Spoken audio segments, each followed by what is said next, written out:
En muchas ocasiones es interesante añadir ciertos retoques artísticos o creativos a la imagen final obtenida.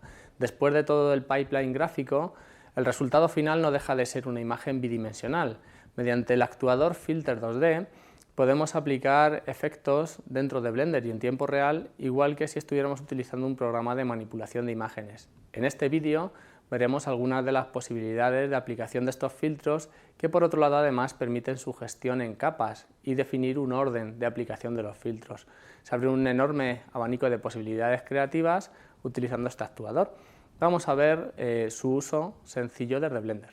En este ejemplo he creado una escena en donde tenemos un sensor de teclado para que cuando se pulse la tecla R, el objeto, en este caso ese tractor, simplemente rote con respecto del eje Z. Si lo ejecuto, al pulsar la tecla R, el objeto sufre una rotación sencilla. Esto me servirá para mostrar que estos filtros se aplican al final de toda la etapa, no sobre una imagen estática, sino 60 fotogramas por segundo.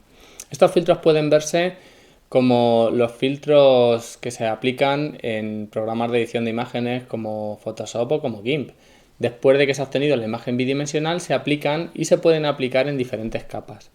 Bueno, veamos que cuando se pulse la tecla X voy a utilizar el actuador de tipo Filter 2D y voy a pedir que se elimine el filtro de la capa actual, de la capa 0 en este caso.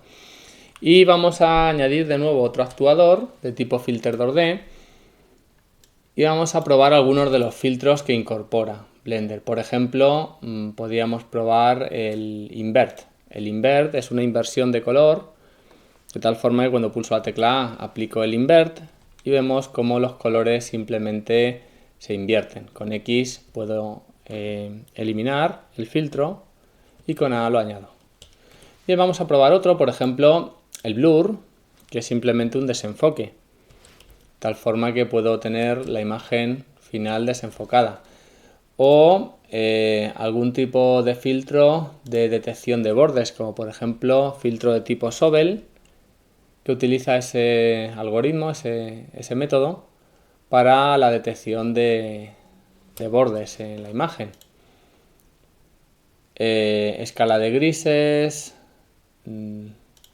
dilatar, que me da ese efecto artístico a la hora de dilatar los bordes, los colores, etcétera. Bueno, hay una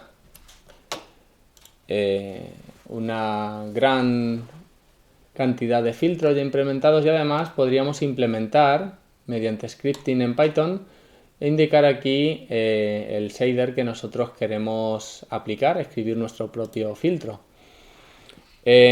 Como digo, estos filtros pueden aplicarse en diferentes pasadas. Por ejemplo, podríamos hacer que se aplicara, por ejemplo, un filtro en escala de grises, ¿vale? Y después de ese,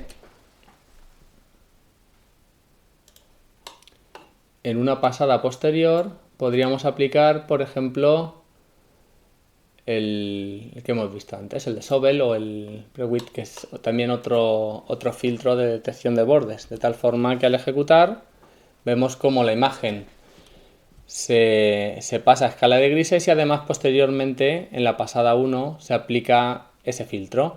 Podríamos hacer además, se aplica primero este y después este. Podríamos hacer además que al pulsar la tecla X se elimine solamente el filtro 0, que es el de escala de grises y no el otro.